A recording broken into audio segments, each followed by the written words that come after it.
Box score: He's going to have to do it for more than 2 games in a row. But after watching Maikel Franco in the first 2 home games of the, one has to wonder if he might be starting to get it. Franco spent the winter back home in the Dominican Republic working on a new batting stance, then came to Clearwater for 6 weeks and worked on it even more. Basically, he has moved his front foot closer to home plate.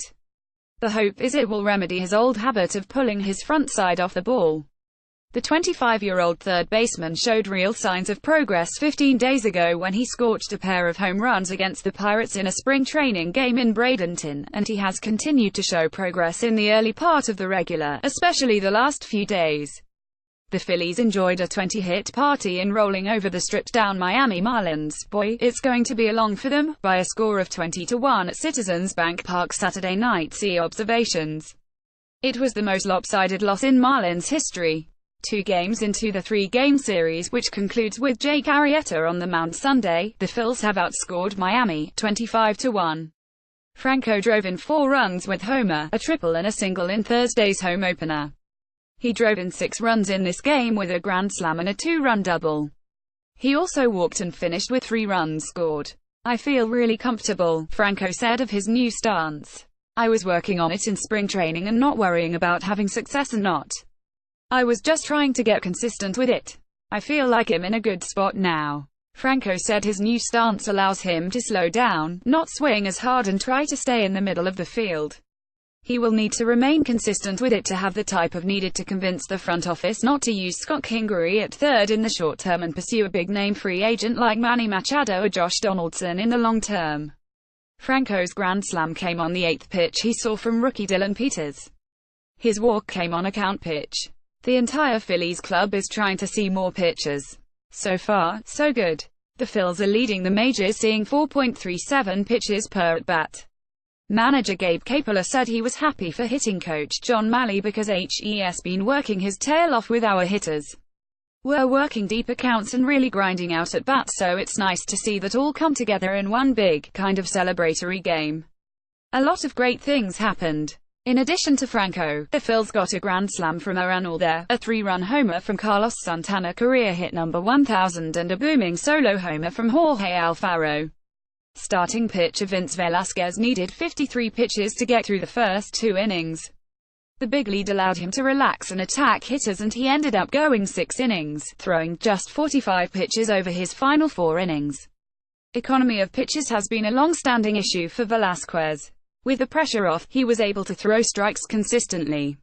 Like Franco, he might be making some progress. Ultimately, time will tell on them both. Box score: the Phillies warmed up a cold Saturday night with a blistering 20-hit attack en route to a 20-1 win over the Miami Marlins at Citizens Bank Park. The loss was the worst in Marlins history. They lost an 18-0 game to Atlanta in 1999.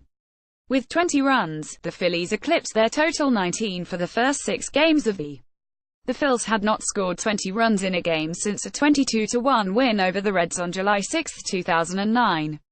The Phils hit 2 grand slams in the game, the first time they'd done it since Ryan Howard and Raul Ibanez did so against Washington on April 27, 2009. Maikel Franco belted 1 in the first inning and Aaron Alder followed in the third. Carlos Santana added a 3-run homer in the 4th inning and Jorge Alfaro a solo shot in the 7th.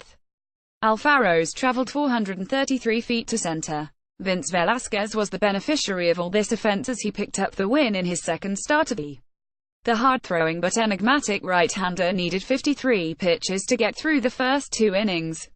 He found some control after that and managed to give his club 6 innings in which he gave up 4 hits, a walk, and a run while striking out 6. He threw 45 pitches over his final 4 innings of work, finishing with 98. Franco had his second straight big game. He had 3 hits, including a homer and a triple, and 4 RBIs in Thursday's 5-0 win over the Marlins. After the early grand slam, Franco drove in 2 more runs with a hard-hit double off the center field wall. He also drew a walk in the game and scored 3 runs. This won't be the first beating the Marlins take this. They slashed their payroll and dumped talent such as Giancarlo Stanton, Marcelo Zuna and D. Gordon in the offseason. They are playing with a young team and have used a rookie starting pitcher in each of the first 2 games of this series. They will start another rookie, Trevor Richards, against Jake Arrieta on Sunday.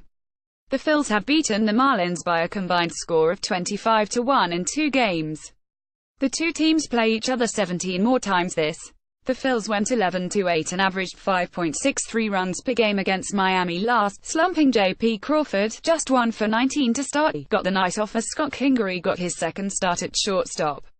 Kingery has now started games at third, shortstop and in right field.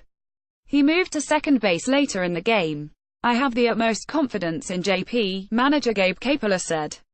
I just wanted to give him back-to-back days to work on anything he wanted to work on and clear his mind. I'm absolutely confident he will be a strong contributor offensively as well as defend the baseball beauty like he always does.